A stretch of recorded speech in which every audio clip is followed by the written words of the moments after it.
My father used to say when somebody would blow by us on the highway,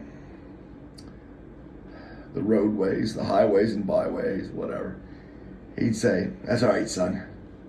They're not leaving this planet."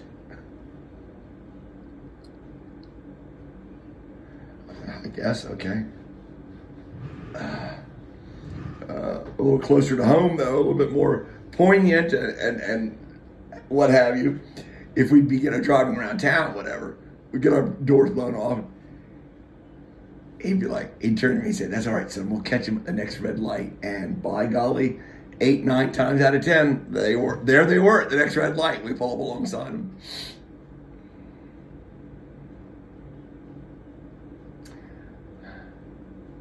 I'm trying to pull up some fond memories of my father for you, being, it's Christmas time, and I'm trying to keep all my posts up. Some I can't tell you. I'd like to tell you about between him and Mom, some of the shenanigans they pulled. She loved him. How could she not? He was a lot like me. And my mother's an intelligent woman. And intelligence sought sensitivity. It's a nice match.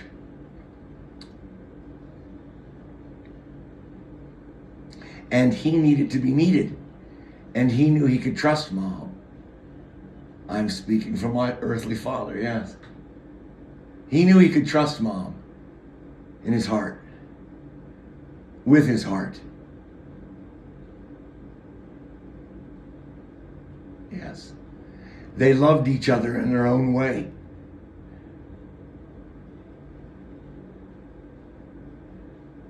They loved. And because of it, my brother and I were created. So I guess that's good, I guess. I can't speak for my brother.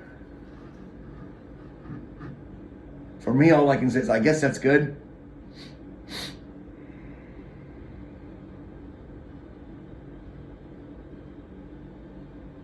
There has to be something. There has to be someone, or again, something. There can't be nothing. Because that's not logical. And you have but to look around you, the universe around you, and see that it is logical.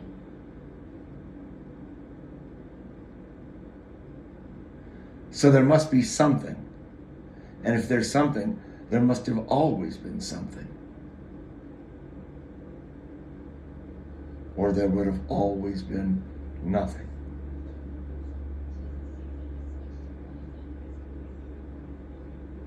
And again, nothing does not compute.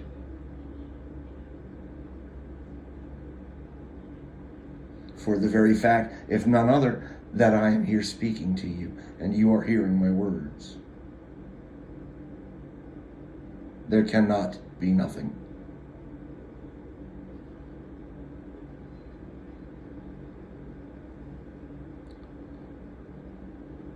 Another good song by Offspring. It usually queues up right behind, because I'll call up like Self-Esteem, Offspring, YouTube, Watch the Wall. Remember, I watch the wall because I can't see the TV, the Apple TV. I don't have the videos because it's in the living room, but I can see the reflections of love on the blind. I can see the shadows of the screens, what I think it's on the wall. And so I'll call up Offspring, and then by the AI's own cue, it seems to link Heaven is So Far Away. What's the title? Dang it, whatever, Offspring. And it feels like heaven is so far away. And he's lamenting, I presume, a woman or a partner, human. And it feels like heaven is so far away.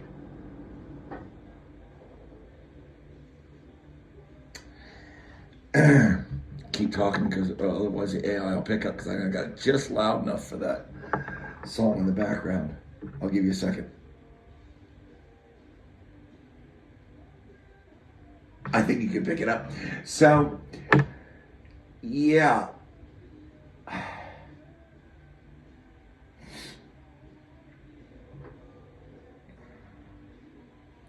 So far away. Heaven is so far away. We say in AA, who moved? In other words, let me turn that down a bit. In other words, if you're not feeling close to the higher power, the God of your understanding, who moved? You know, you'll hear expressions of, it was a dry season in my soul. Okay, yeah, sure. We go over hills and through valleys, sure. Through verdant pastures. I hope I got those words together right. And we go through tundras.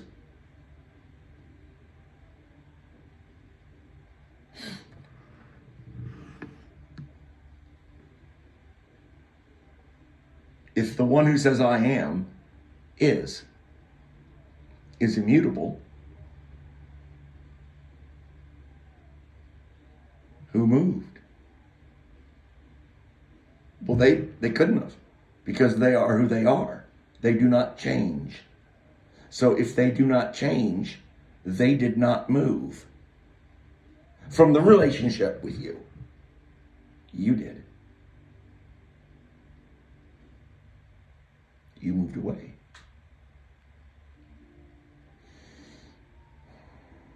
God allows U-turns. Oh, the wisdom from AA. Yes, again, I reiterate from a much prior, I believe it a divinely inspired program. I do.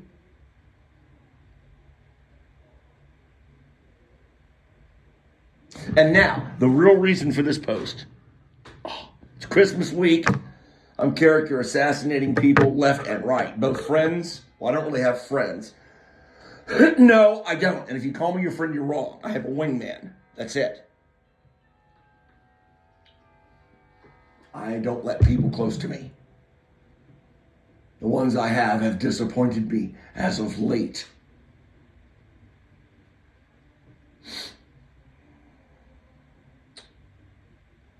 Men who I've called friends.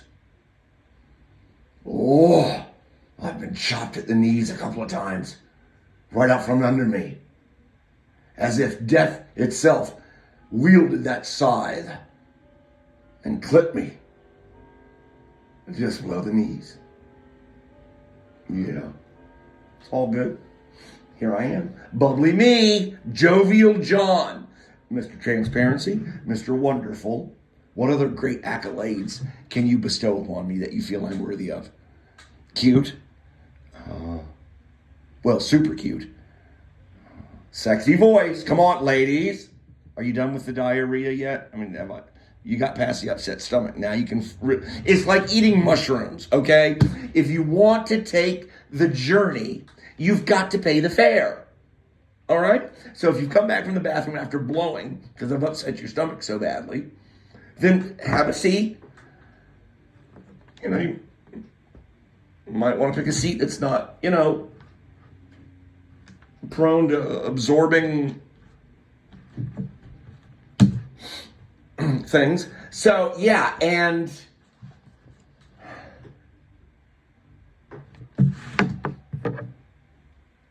the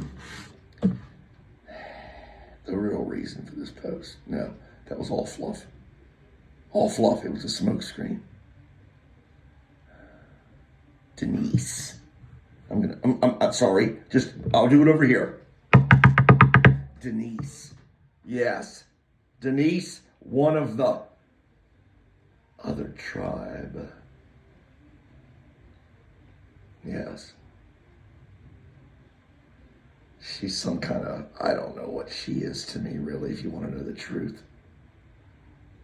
That's a tricky tree there. We're not even going to get into that because one of the people involved was a super duper pooper love child. Oh, yeah. So you see how that blood pressure because you're getting yourself worked up already.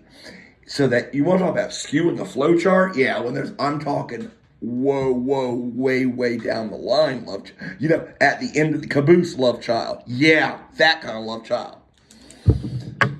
So I don't even know what this woman is to me, really. I think she's my cousin. That's what they tell me. They tell me. The only thing I know about this darling woman, well, the bulk of what I know about her is from our early years, our formative years, when we were just wee lasses and lads. Lasses and lads in Wilkes-Barre, Pennsylvania. Lasses and laddies in Wilkes-Barre. Okay, we were young kids. And so we were staying with Grandma. So I don't want to get into it because it's so confusing because her father, her grandma is, okay, so it should be like my grandmother's niece. You see where this is putting me? I'm my grandmother's grandson. Hello, I'm just calling her, the gnome on this envelope, grandmother. That would by default make me her grandson. And Denise is my cousin, but Denise's father is my grandmother's brother. You see how this is? And Denise is my age. Okay. All right, you're with me now, aren't you? It's kind of like on our side, we had like an extra fucking blood pressure. We had an extra an extra dog leg in the GPS. We had inferior GPS, and we took a longer route. And they didn't. They took a more expedient route, and so I got this girl that I call my cousin, Denise. I'm calling her out right now. I hope she doesn't do that. I hope she's never done that for her husband, who also happens to have a very sexy, handsome name, I might add. Guess what his name is? No, it's not Mishutka. It's John. That's Russian for John. John. See? Angel bell of affirmation right there. But it's for my 7S, so it's yesterday's angel. I don't have to look at it. Yeah. Yeah, Denise, you know what's coming, don't you, girl? Yes, you do. It's one of those life flashing before your eyes moments. Baby, I don't think I want that to be one of the vignettes. No, I don't. No. Because you see, when I think back upon that sweet, sweet childhood memory that we shared, that one moment in, what did you call her? Lunkiana? Whatever. In her house, Anna's house, the gnome, the Christmas gnome's house, okay? When I walked by the door and you're in bed and you've got your little hands clasped behind your little head and you are just rocking that head back and forth, almost to where your nose is touching your, I can't say elbows, your shoulders. I mean, we're talking a full 182 degrees easily. 182 degrees, that's right, or 2 degrees. Depending, see, that's the one drawback of the protractor. Are you with me on that? Okay, back on subject. I'll let you think about that one too. It's a lot like the book to my end. Yeah. I am strange. So, don't you cite, don't you go any further. You leave that be. Leave that sleeping dog lie. Okay, so, all right, so Denise is she having convulsions? I'm not sure, okay? I'm not sure. I look in, the head is going like I want to say like Linda Blairesque, but esque. I am not saying my cousin is demon possessed. Or whatever she is to me. Love child's daughter, I guess. I don't know what that makes. Whatever. So, yeah, is she having convulsions? Is she possessed? What's going on here? And these strange sounds are coming out of her mouth. This is what it sounds like. I didn't get the Prilosec yet. I've been off the Prilosec for, okay. I should just go off all the medicines and, okay, explode. Okay, the head's rocking back and forth 90 miles an hour. I always pick 90, but whatever. 30 miles an hour, because I don't think you could generate that. You know, they say a Major League Baseball pitcher, the reason that he can get that baseball going upwards of 100 miles an hour is because his cumulative body motions that he's incorporated one after the other. The leg bone connected to the, hip bone, and okay, that kind of thing. And he's creating a battery. Okay, a battery of forces, and he's launching them all at the end. And that's it. Okay, so she's probably, these words are coming out of her mouth. And here we go back to the possession again, because I'm not sure. It's something like the farmer and the milkman. And she just kept chanting this shit. The farmer and the milkman, and they were doing something. I don't know if it was naughty or not, because we were young kids. So I don't think we would have been taught naughty things. But I think the farmer and the milkman were doing something, because it had her head turning halfway Linda Blairesque. I love you, Denise Cupco. Isn't it funny? And here we sit. And you had losses in your family, close to you as of late. We've shared losses. We've had losses in our families. Here we sit. And for the entirety of our lives, really, we have not known one another. And yet, we have. Merry Christmas, Denise. I love you.